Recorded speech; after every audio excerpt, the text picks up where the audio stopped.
Where does the beef start for you? What do you mean? You had a couple of beefs. You know that. You know what I mean. Come on, man. Don't let me break it down. Yeah, okay. Well, You had a couple. I mean, at the end of the day, Oh, hey. hey, Don't end of the day. Black word. listen, End of the homie. day, me. Listen. Let's we go through it and we chronicleize each one of them, each incident. Thank you. Let's chronicleize them. I'm saying how it started because because they when they like how did it? I heard the situation with Daz was something about the record. Right. I don't know the Jermaine Dupri one. Right, too well. right. I don't well, know. the situation with Daz, Which homie, one was we're gonna first? keep it 1,000 about that. I came out here to New York. Okay. So I was recording a bunch of records up there at Czar at the time. And so it was a bunch of mixtapes that was even floating around here in New York that I had never even heard. But what it ended up happening is that that song ended up not making the album. And the reason why it didn't make the album is because they submitted the record. But when he submitted the record, instead of, I'm like, okay, the record came out dope. We went out to Superfly house, me, Superfly, Daz, we cutting records. So we ended up cutting 3 records. So they took one of the records and put Snoop on the record. Snoop verse came out dope. The shit was hard as a motherfucker. I'll never knock that. But, they ended up, they ain't say, oh, well, look, Black, we going to put this record on the album, my nigga. We finna throw Snoop D.O. Dub on this motherfucker. We finna go do it big, nigga. Whoa, nigga, what you want to do? They went back and submitted it to my A&R. And so I'm like, okay, that's dope. But shit, nigga, we can get back in the studio, me, Snoop, Corrupt, Daz, all of us, and get in there and make another record. Or whatever not. We'll keep that one and we'll track another one. They were submitting it for a payment, so we kind of like pushed that one to the left. It was a record that we wasn't, all the way locked in on, and they wanted a payment on the record, and we was at the time we deep into the budget and we scurrying up money to finish up all kind of other shit for the album. So no, we're not finna spend 50 bands right now to do that. That record ended up getting leaked. When it gets leaked, Daz say he gonna kill me. So Daz, make these strong statements about me. And I'm like, damn, you gonna kill me. Is that right? So that's when the shit with me and Daz ensued with that. Looking at it in hindsight. Okay, yeah, because I'm about to get you. Look at the shit in hindsight. Now, we seen Daz at one of the Dub shows, and so, Daz know what it was. Just put it like that. So he knew exactly what it was, 1,000%. So I mean, y'all didn't speak. Oh, it was more than words, but things did take place. It was, Why were you? Let me ask you a question. Are you? So leaked meaning what? Now, because there's 2 types of leaks. Is the industry leaking it, or is the engineers taking the record out and giving it? It's 2 types. It's a couple of leaks, but we know like the they didn't. So whoever took those records, I don't know. Respect. They took them records and put them with other records that I was cutting for a mixtape. So whenever I heard it, I'm like, oh shit, how in the fuck did this, And the mixtape wasn't even on the West. It was out here in New York. And it had that song on it. And so this nigga got word of it. And when he did get word on it, he jumped on there and was like, yeah, man, so what do you think about Guerilla Black? Man, fuck Guerilla Black. When I see Guerilla Black, I'm going to kill Guerilla Black. This is what he said in the interview at the time. Mm-hmm. And I'm like, oh, you finna kill me, homie? Over a record? Okay, well, again, homie. So whenever we run into Daz, we ran into Daz, and Daz know what it was. Homie. But don't you feel like you understand, do you feel like he should have looked out and not asked for a payment? And don't you feel like you understand where he's coming from, but for feeling like he got gypped? Meaning, what I mean gypped is like, okay, we're going to pay you, or we just let that sit there and then we put it out. Like, he got first and full-time foremost, Jack move. Yeah, so first and foremost, no. You got to understand something. It's the difference of you coming to me, nigga, and me and you, we sitting down. That's just like right now. Got it. I see how you It's just like this. Boosie, my A&R, right? But me and you, we finna do a record. But instead of me and you, we do the record together. Me and Queens flip, nigga. Guerilla and Queens flip, nigga. Yeah, nigga. But then you turn back around, nigga, and you submit the paperwork, nigga, to nigga Boosie and tell Boosie, nigga, I want 50 bands. You don't come holler at me. I got it. And then Boosie pulled back up on me, and he come tell me, and he be like, yo, Black, yo, Queen sent me the shit for 50 bands, nigga. See what you're saying? I see what you're saying. The record is hot, Black, but the nigga Queens want 50 bands. I see what you're saying. Wait a minute. I was just in the studio, nigga. Me and Queen, we in here, we drinking, we pouring big drink and shit, nigga. We vibing and shit. You know what I'm saying? And nigga, this nigga just shoom and go straight to Boosie with the record. Like, nigga, I need you to cut 50 bands, bro. No, Brody, that's how that all ensued. So the record, immediately, we pushed it to the side. Because it not only just had him, he went and put a verse on it from Snoop. So when he put that verse on there from Snoop, the record came out dope, but I wanted to cut another record where me, him, Snoop, we sit down, we intel, we go through it. No, we're going to put this to the side. It's a difference if we all discussed, you're going to get 50 bands. Got it. Yeah, it's like me and you, it's a difference like, you like, yo, Black, I want 50 bands for this record. Okay, for sure. Then me and you and Boosie go sit down and talk about 50 bands together. Nah, nigga, like, no, I don't work. Did you try to, cause, we know you dissed him on the record, and you said you met up with him. I mean, you saw him one time. Yeah. At an event. Right, an event? Right. And you said it was what it was, but. Yeah. Obviously it was a misunderstanding. Did you ever try to rectify it at all? Or you feel like, or your street mentality, or where you come from, wishing death on me is something major. Right.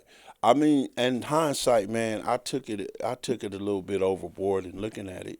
Respect. I could have, instead of, I wish it would have been more diplomacy added to the situation in which where we could have came together and we could have spoke and sat down on an even keel and just said, hey, man, I think this way and I feel this way and I think this way and I feel this way. And this is where the misunderstanding took place at.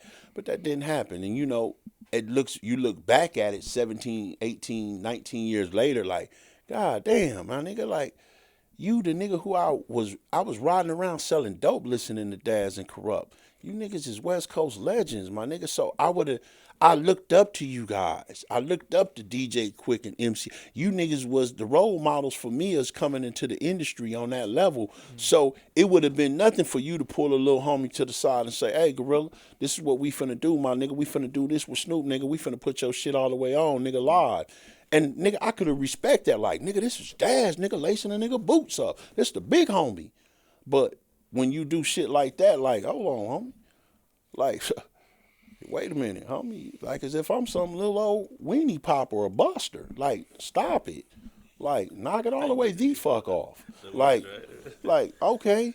It's a difference is you being a big homie saying, nigga, we cutting these records, nigga, and we finna go to the label. And then we finna even throw S and OOP on them. Nigga, S and OOP, not the West Coast God. Like, what? Oh, nigga, you ain't stamped. I would have loved to do that. But whenever that happened that way, the record wasn't all the way a record like, it wasn't a record like that. Like, that motherfucker like wasn't like that. It was just like a cool record. Boom. So now I'm like, oh, this is what it is. So let's reach out and woo whoop. So whoever leaked that record, they fucked up so much shit, my nigga, that could have took place. Because that shit really fucked up the relationship that I could have enveloped with all of them dudes. And, me and Corrupt, we definitely was good after the fact of that. And, spoke on multiple occasions. And Dog as well, homie. But that shit fucked up so much shit that could have been potentially great. And looking back at it in hindsight 2020, I wish, man, that there was some diplomacy in which where we could have came together and we could have spoke on it on some grown man time. Like, but nevertheless, not to take away from him, man. That nigga still a West Coast god, homie. That nigga a legend, homie. Look at his body of work. Look at his music. Look at the shit that he did. Look how he laid down the path on this West Coast. Yes. So yeah, that nigga Das did his thing, homie. He ain't that nigga put paint where it ain't, homie. So yeah, that nigga's like that precursor nigga, like before all of us. You know what I mean? I understand. Yeah, so that's like the nigga, here's Dre, here's nigga Suge, nigga, here's nigga Snoop, nigga Pac, nigga, you and Corrupt. Y'all niggas is what is the evolution of what we know today as West Coast music, period. Y'all are part of they're part of that, Corrupt and Das. How you and Das now? I haven't spoke to Dad since I've been home. I haven't spoke to him. I haven't reached out. He haven't reached out, vice versa. They had a video. You saw him at the car show, right? I said this is a long time ago. Maybe almost 20 years ago. Yeah, I mean, I feel like sometimes you got to calm down a little bit. I'm proud that you grew. You probably was in jail thinking. Don't lie. I'm not laughing because I just remember you car show and there was a video. But we gonna respect that. I ain't in trouble because they already accused us of rehashing trouble. So I ain't gonna do that. I'm just saying, you gotta think, man. Be nice. It was a misunderstanding. Cool, I get both points.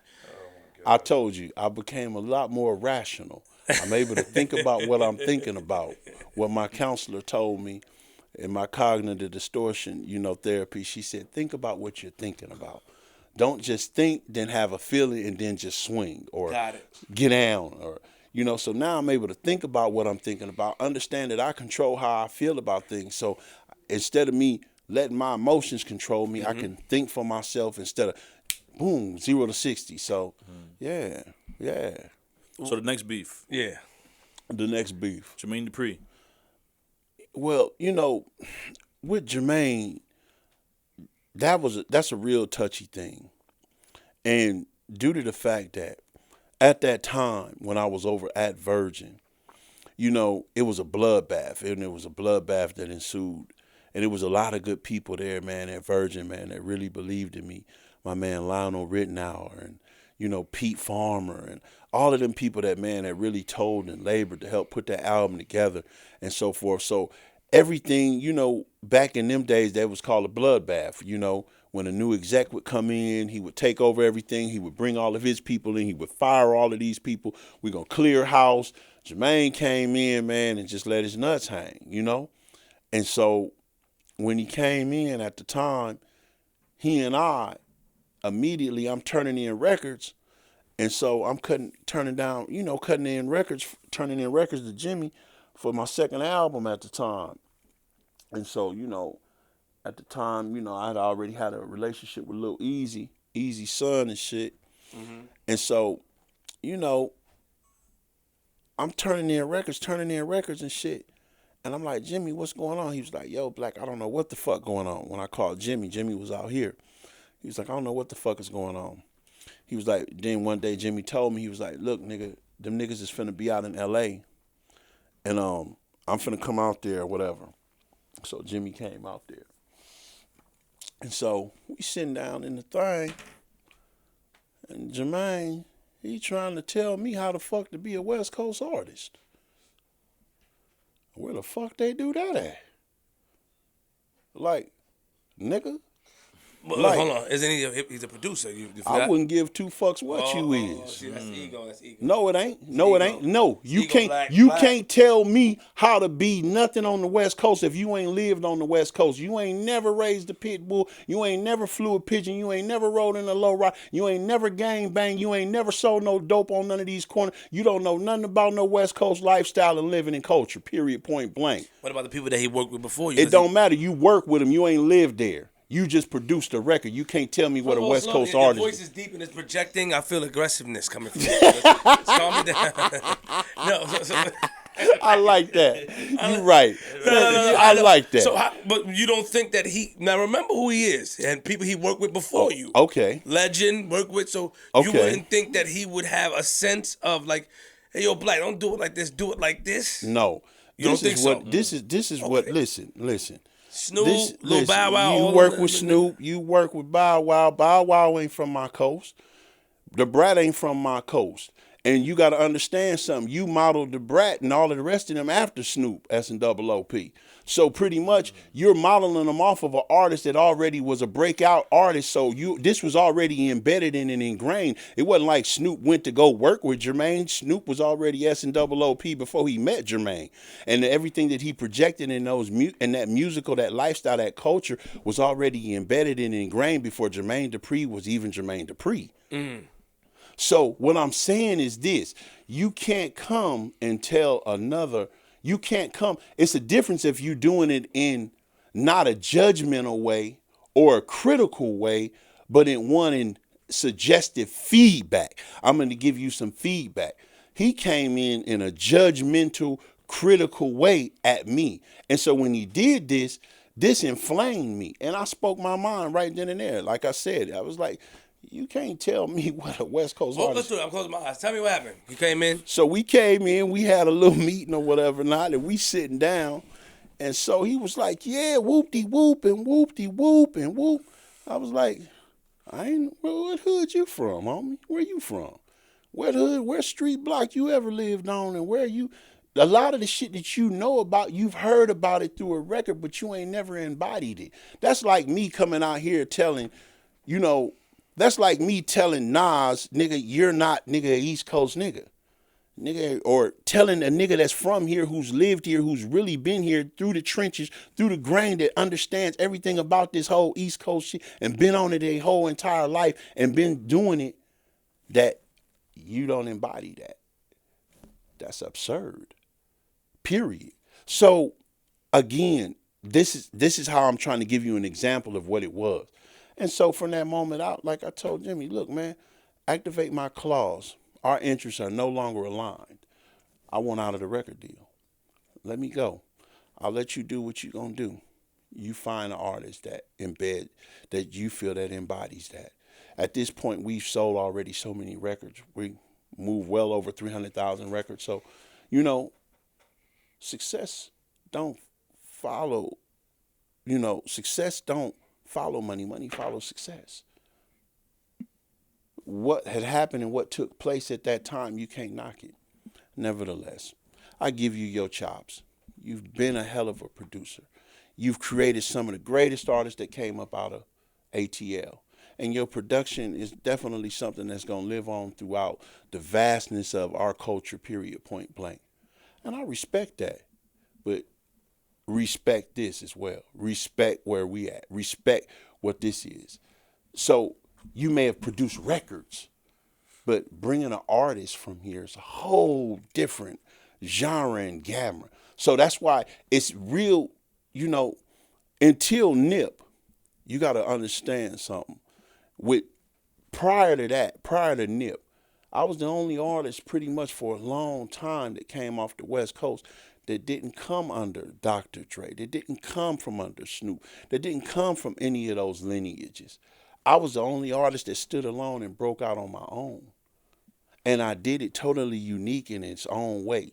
And so for him to come and tell me what I should and couldn't and can't, wait a minute, you know what? Our interests don't align. You have your vision. I have my vision. That's beautiful. Just hit the eject button. Let me go. I told Jimmy, tell him to activate the clause and let me out that record deal. Jimmy was like, Black, you really want? Jimmy, it's time for me to go home. Because of that one incident. That incident was more longer than that because they hadn't released money for the budget for the second album as well, and there was multiple situations in that they were supposed to take care of. They never did. So those obligations with the recording costs and things like that of that nature, and you sitting here playing with the bag, oh, no. You playing with the bag? Oh, no. We ain't finna do that. And then when we actually was able to sit face to face and the energy between he and I, and it was there where it was at, I think it's time for me to go. He just told you he didn't like a record. I don't like this. I don't like that. Well, very critical. I went to you and tell. He tried to tell me what a West Coast artist should and shouldn't be, which you can never do. Respect. And that's like me going to Atlanta and saying what a Atlanta artist is supposed to do and can't do and what he's supposed to embody and what he ain't supposed. That's like, fuck out of here, nigga. But we out here trapping. Turn up, G. But if you're big time record producer, right, songwriter, and you right, got these credentials and you right, got your right. resume. Do you feel like the artists in Atlanta, you being from the West Coast, you're in Atlanta, you flight, they should respect your shit? I mean, no matter, I want you to understand something. And the way, as big let me say this. That's like this. No matter how much writing credentials and production credentials you may have, right? I may have. I'm a West Coast dude, so I understand West Coast lifestyle and culture. But me going there with all of these credentials and all of these writing chops and everything, trying to tell an Atlanta nigga what he supposed to embody in his hood and his trap, in the trap, that nigga gonna look at me like, I give a fuck about all of that. Because, nigga, I know what the streets want. This is what the streets is. And this is what I've been doing. And this is how I got it. I got it out the mud like this. How you gonna tell me because you got these Grammys and you got these writing chops and this production, what I'm going... I was doing this before you came. I was doing this before he came. So it's not disrespectfully, but respectfully. Disrespectfully, but respectfully. Chill out. Yeah. Chill out, man. I got you. This guy is crazy. Did you ever speak to him after? You ever spoke to him after? No, we never. We spoke again at the Roosevelt whenever my brother did his deal with Island Def Jam. Got it. And then, that situation and how it all turned out, he really fucked over the whole play with my brother. And he promised that he would do the right thing by my brother. And so, no, man, that nigga did some real goofy shit, homie. He did some real live goofy shit with my brother. And, my brother a real nigga. My brother a real nigga, homie. Period. Hands down. This ain't no talk. And so, I really had to keep my brother all the way up off that nigga bumper. For real, for real. And so he had promised me, and he sat in my face like I'm sitting in your face as a man, and said that he would do the right thing to help him do what he needed to do with his career. And then when it came time to it, he went a different way. And I'll never forget, Mary J. Blige was sitting there between both of we all sitting there. And the only reason, God bless the dead, nigga, my nigga Pop Gates, rest in peace. Man, God bless the dead, homie, rest in peace. I'll never forget, he was like, Black. We was at my barbershop. And he was like, I was like, man, fuck all that, homie. We don't even need to do that shit, Pop Gates. He like, my nigga, you finna let your motherfucking emotions get in the way of this bag, homie? Is you finna let your emotions get in the way of this paper? That's some broad shit, nigga. You gotta understand, nigga, this is your brother's shot, nigga. This is his time to shine, Brody. Either you gonna get on board and support your Brody, or you gonna... I was like, man, not anybody but that, nigga. He was like, man, Black, that nigga got the biggest bag out on the table right now. Sit down and squash that shit, let that shit be, nigga. And I squashed all of that shit, homie. For the better good, for the greater good of my brother and his career, and I really wanted to see that go into play.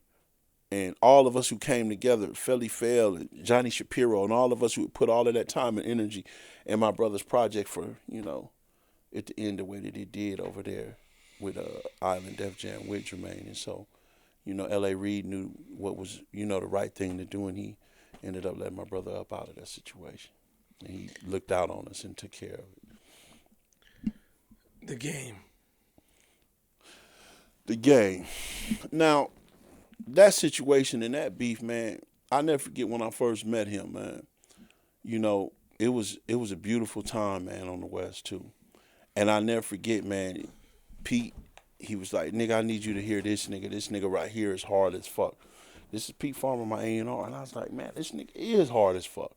We go to the studio, man, and we just chilling. And 2 or 3 times, I think we went to the Vibe Awards together, me and Game did. And we was just the best friends. We always chopped it up. I used to go up there to the Interscope building all the time, man, and go up there and, fuck with Kevin Black, my nigga Kevin Black, and Marissa and Garrett and all of them up there, and Game up there. 50 used to come up there. It was just lovely at that time. So, there was a situation, and I want to elaborate it into detail. And that situation, he and I, we both know what it was. It could have easily been where he and I just easily chopped it up and we could have squelched it. And it could have been that. And no, let me finish what I'm saying. He and I, we could have easily sat down But he knows, like I know, what it really is. And at the end of the day, I believe more than anything, all we had to do was just sit down and just chop it up. That shit is small, and it was so petty, and it was so insignificant. And again, some of the things that led to the transpire of me speaking and getting on records and dissing him like he dissed me and vice versa, those things could have been avoided.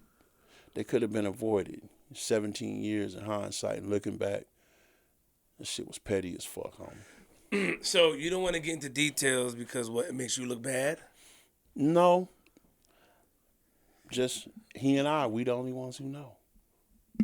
It'll never make me look bad if you really knew the details. But again, I respect that. So you were friends. Yeah. You had a situation. Exactly. Private situation. Exactly. Have anything to do with money? Just curious. It could have been a lot of money involved. Got it. So you had a situation, and who was wrong in the situation? Were y'all both wrong?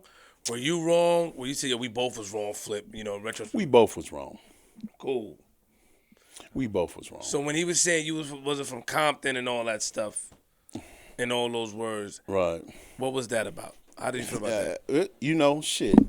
Again, I remember that. I definitely listen. Did it bother you? Because something. Yeah, it would. Why wouldn't it bother me, nigga? Like, come on, homie. I went to Whaley Middle School and Compton High, and nigga, I was before you went to Compton High. Like, nigga, fuck out of here, nigga. I sold dope on Orleans, nigga, on Barron, nigga. My mama stayed on Compton and Arambe, nigga. The fuck? I stayed on Poncetti and Elm in the Elm Streets, nigga. There you go. Like, why would you say that? So then I thought about it in hindsight. Thought about it. And I understood what he was thinking. And I understood what he was feeling about the previous situation and why those would be the actions of that to happen in the way that they did and him to say the things that he said.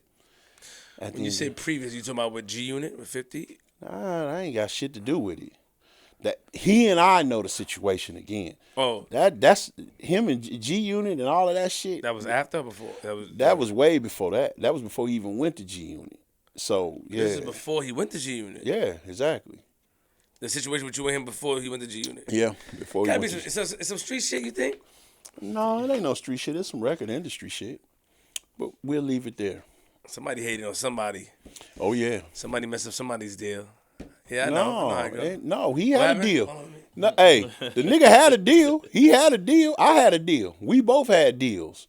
That wasn't the nigga got his bag. I got my bag. So it wasn't in me or him in the way of it. He and I, we know the truth and he know the truth. And it was so small and insignificant, but he and I both took the shit way out of proportion. And I think when you look at the surrounding the supporting cast of niggas that was around him and the supporting cast of niggas that was around me, now you got all of these things that escalate into shit and you throwing shit on top of shit.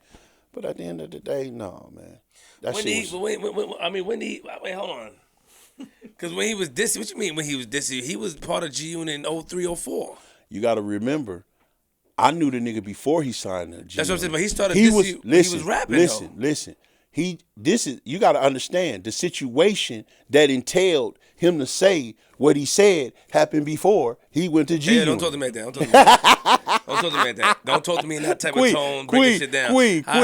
I'm just trying to get you to understand. I understand what you're saying, but what I'm saying is that so he held that for so long. Right. That he dissed. That's what I'm asking you. Come on, man. Right. Now you get it. Now listen, at the same time, that happened before because he was signed directly to Aftermath.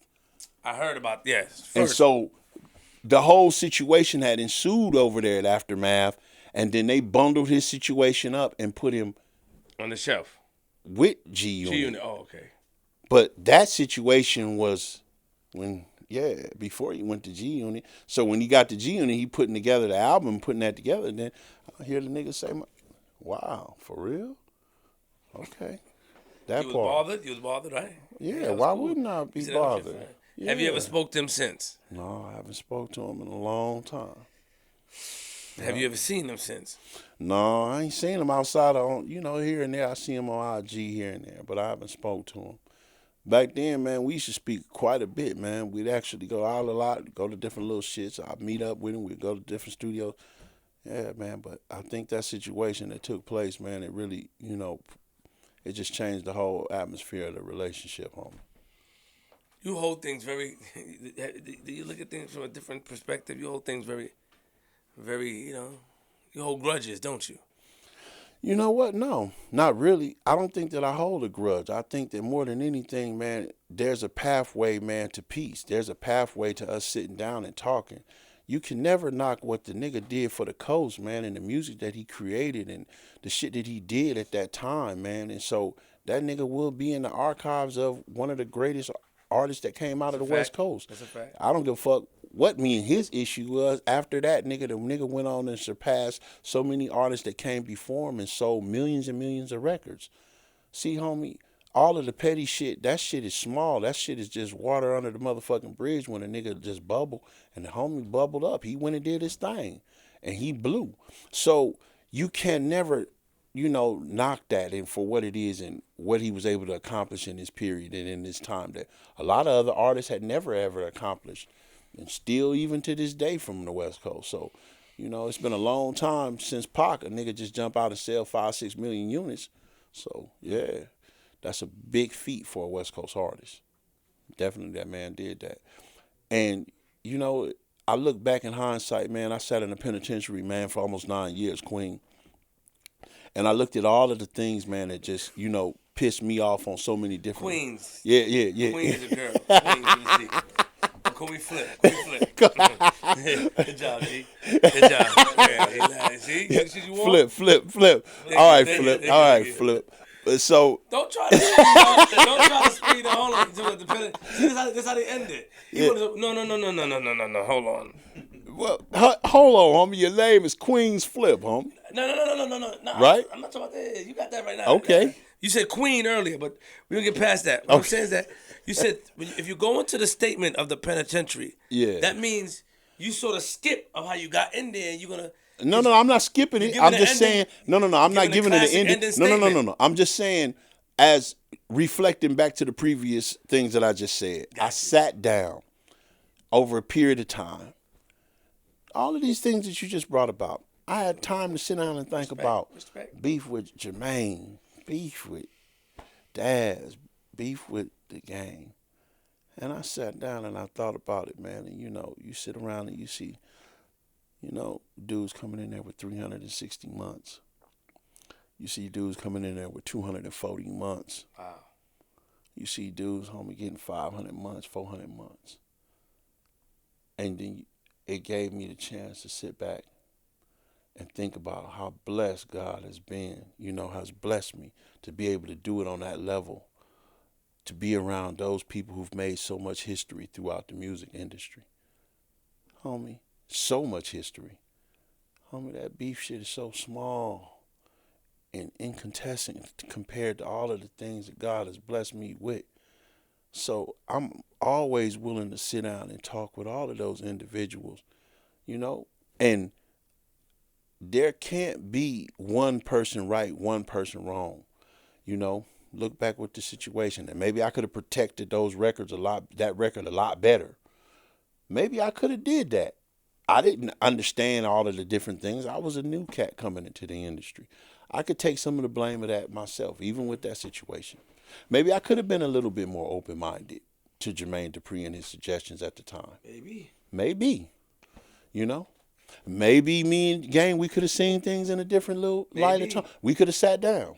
So all of those things I take into hindsight, and I sat down in that penitentiary, and after doing all of that time, and I look at things with a bigger perspective of the blessing that God was able to put all of those different people at one point or another in my life, and to be able to do it at the level that I did it.